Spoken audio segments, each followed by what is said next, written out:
Media sosial telah menjadi bagian dari kehidupan sehari-hari. Di balik kemudahan berkomunikasi, ada sisi gelap yang sering kali luput dari perhatian, yaitu cyberbullying. Korban adalah seorang mahasiswa seperti kebanyakan anak muda lainnya, aktif di media sosial, membagikan kesehariannya, dan merasa dunia digital adalah ruang aman untuk dia berekspresi. Halo guys, gue lagi di UI nih sekarang hari Minggu. Sekarang panas banget, tapi ya biarinlah, namanya juga sebagai konten kreator ya kan. Ya mau gimana lagi, nyari duit ya. Sekarang gue lagi di UI nih guys. Bagus nih kayaknya nih. Upload yang ini kali ya? Enggak deh, yang lain aja kali ya? Upload yang mana ya? Ini aja deh. Oke, bagus. Halo guys, gue lagi di UI nih sekarang hari Minggu. Captionnya apa ya?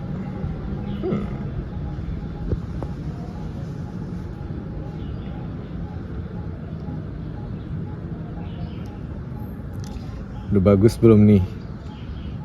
Biarin deh.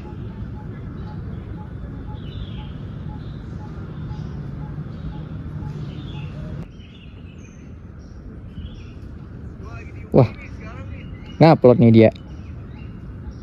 Kirim ah.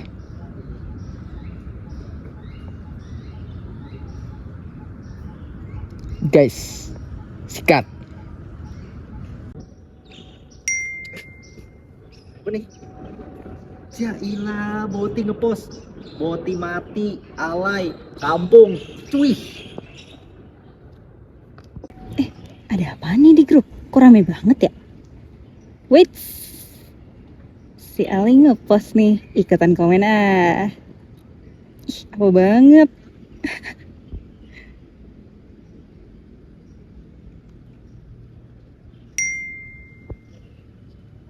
Aneh banget deh.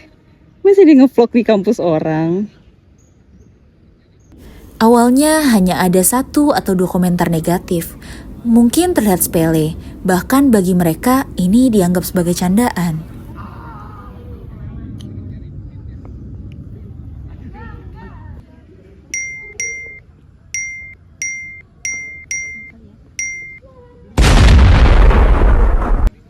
Namun, ketika komentar tersebut terus berulang dan bernada merendahkan, tekanan mulai dirasakan oleh korban. Jahat-jahat banget sih orang-orang. Cyberbullying tidak hanya berdampak pada dunia maya, tetapi juga merembet ke dunia nyata.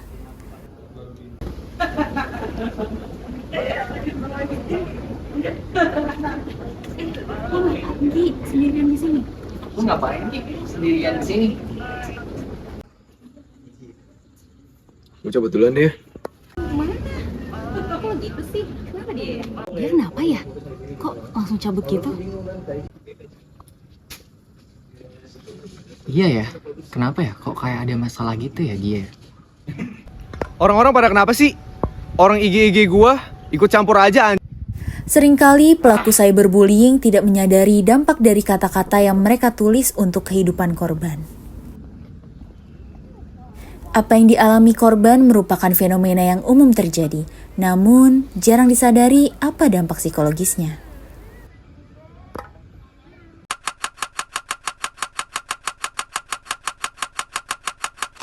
Akhir-akhir ini kasus perundungan atau bullying semakin mengkhawatirkan. Parents about cyberbullying, and it comes from the Marshall County District Attorney's Office. Sosial media tanpa sadar mungkin kita juga banyak melihat ada kasus cyberbullying. The issue of cyberbullying comes into play with Media sosial yang paling sering digunakan untuk melakukan perundungan atau bullying secara online. Apa yang dimaksud dengan cyberbullying dari perspektif psikologi? Kalau perspektif psikologi hampir sama dengan perspektif yang lainnya, di mana cyberbullying ini adalah tindak perundungan yang dilakukan melalui media teknologi atau media sosial. Apa yang membedakan cyberbullying dengan bullying secara konvensional begitu? Dan apa dampak psikologis dari korban? Kalau perbedaannya jelas, di mana konvensional itu dilakukan secara langsung, secara tatap muka gitu. Kalau misalkan cyberbullying ini terjadi atau dilakukan kan tadi secara teknologi atau melalui sosial media. Jadi cyberbullying ini dilakukan tidak secara tatap muka atau secara virtual gitu. Jadi perilaku perundungannya tidak tatap muka, sehingga dampaknya juga menjadi lebih besar bagi para korban, di mana tadi yang pertama karena adanya anonimitas. Jadi dia itu nggak tahu siapa sebenarnya yang melakukan perundungan kepada si korban ini. Yang kedua adalah karena tidak ada tatap muka, jadi tidak ada batasan ruang bagi para pelaku ini untuk melakukan perilaku perundungan, di mana misalkan kalau misalkan perundungan konvensional itu kan mungkin terjadinya di sekolah. Jadi para korban ini hanya terpapar perundungan di sekolah. Sedangkan kalau di cyberbullying ini karena tidak ada batasan ruang, sehingga mungkin saja selama di rumah, selama di dalam kamarnya, di dalam tempat-tempat yang menurut dia private, dia tetap terpapar oleh perundungan tersebut, sehingga dampak-dampak misalkan seperti kepercayaan dirinya yang rendah atau keterampilan sosialnya rendah itu juga menjadi lebih besar. Lalu mengapa cyberbullying ini menjadi isu yang penting begitu untuk diperhatikan di era digital yang marak saat ini? Oke, pentingnya apa? Sangat penting karena sekarang kan kita tidak bisa terlepas dari yang namanya teknologi. Kita nggak bisa lepas dari yang namanya gadget. Oleh karena itu, dengan adanya fenomena cyberbullying ini sangat penting untuk kita sebagai orang-orang yang di lingkup psikologi untuk kita perhatikan, karena itu tidak luput dari dampak kemajuan teknologi, sehingga permasalahan ini sangat urgent untuk dihadapi, karena tadi kita tidak bisa terlepas dari yang namanya teknologi, sedangkan ada fenomena yang berdampak negatif lah dari kemajuan teknologi tersebut terhadap bagaimana kita bisa berperilaku yang wajar, berperilaku yang baik dalam menggunakan teknologi. Tadi sudah dijelaskan sedikit terkait dengan dampak dari cyberbullying dan juga bullying konvensional.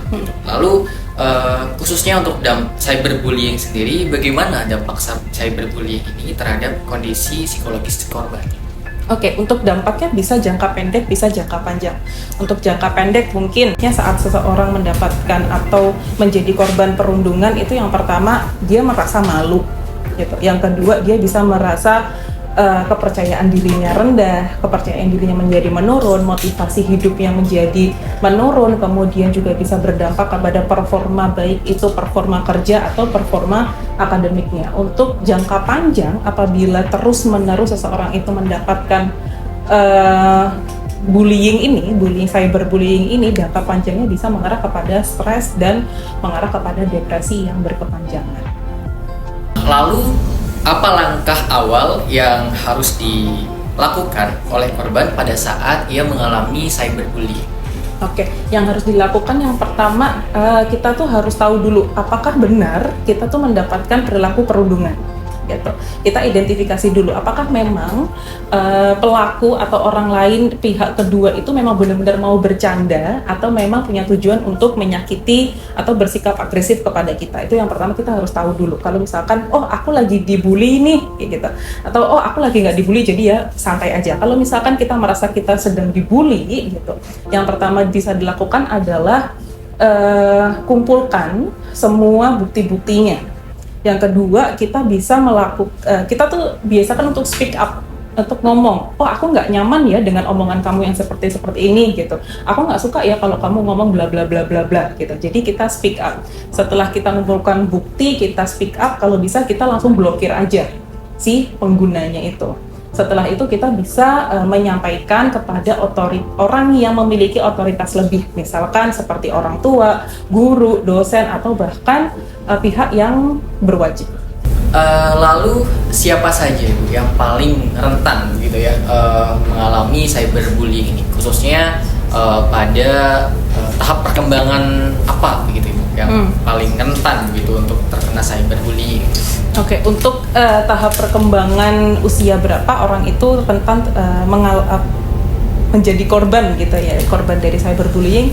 Sepertinya menurut saya yang paling rentan adalah usia remaja, di mana usia remaja itu kan sebenarnya dia belum memiliki self concept yang benar-benar jelas tentang dirinya, kemudian dia juga masih labil, sebenarnya dia belum begitu paham tentang bagaimana dirinya, belum begitu paham tentang bagaimana harus bersikap yang wise, bersikap yang bijak gitu terhadap komentar-komentar yang dia komentar-komentar yang dia dapatkan gitu, sehingga di usia-usia inilah yang menjadi kelompok rentan, menjadi korban perundungan. Dimana kan juga di usia ini lebih banyak bersinggungan dengan lingkungan sosialnya ketimbang dia itu berinteraksi dengan orang tuanya gitu. Sehingga kalau misalkan dia lebih banyak bersinggungan dengan lingkungan sosial, lebih banyak terpapar dengan adanya teknologi, terpapar dengan banyaknya sosial media zaman sekarang, kelompok ini bisa menjadi kelompok yang paling rentan untuk menjadi korban cyberbully. Tetapi tidak menutup kemungkinan ada kelompok-kelompok usia perkembangan lain yang memungkinkan untuk menjadi korban perundungan. Selanjutnya dari yang sudah disampaikan tadi, lalu bagaimana cara mencegah dari cyberbullying ini? Oke, cara mencegahnya yang pertama yang bisa kita lakukan adalah kurang-kurangi deh kita tuh terpapar dengan teknologi atau terpapar dengan media sosial. Dengan kita mengurangi keterpaparan kita terhadap dunia teknologi dapat menghindarkan kita dari tadi praktek-praktek cyberbullying. Kemudian yang kedua, kita bisa memulai suatu kebiasaan baik di mana berperilaku yang baik, melihat konten-konten yang baik, dan berbicara yang baik-baik. Kemudian yang ketiga yang bisa kita lakukan adalah kita filter dulu teman-teman siapa aja yang bisa mutual sama kita, siapa aja yang bisa menjadi followers kita. Yang kedua, setelah kita memfilter teman, kita memfilter adanya komentar-komentar. Kan sekarang tuh di kolom komen tuh ada tuh bisa untuk ngefilter gitu. Nah, itu kita filter siapa aja yang boleh komen di konten-konten yang kita buat. Kemudian kita juga bisa menumbuhkan kebiasaan baik juga, di mana nggak semua konten itu bisa kita berikan komentar. Gitu. Jadi kita tuh nggak gampang komen gitu loh sama konten-konten orang. Nggak semua konten itu berhak kita tulis apa yang kita pikirkan, apa persepsi kita terhadap konten tersebut. Semoga kita awali dari diri kita dulu. Dengan kita membatasi diri kita, semoga bisa menciptakan lingkungan digital yang lebih aman dan lebih sehat. Lalu yang mungkin yang terakhir ya Ibu ya, apa pesan dari Ibu Hanan ya selaku psikolog itu kepada masyarakat, bagaimana kita menggunakan media digital ini yang sehat dan bertanggung jawab supaya tidak terjadi cyberbullying? Pesan untuk para pengguna media sosial, pesan untuk para pengguna teknologi zaman sekarang, pesan saya adalah berbuat baiklah gitu. Kita tinggalkan jejak-jejak yang positif, kita tinggalkan jejak-jejak yang baik, baik itu di konten kita secara pribadi ataupun di konten orang lain. Dengan kita menjaga diri kita sendiri, mulai dari diri kita untuk menciptakan itu tadi lingkungan digital yang lebih sehat dan aman. Bagi para individu atau orang-orang yang sudah menjadi korban cyberbullying, bisa menghubungi pihak-pihak terkait, profesional terkait seperti konselor atau psikolog terdekat yang bisa dijangkau oleh individu tersebut. Maafkan semua yang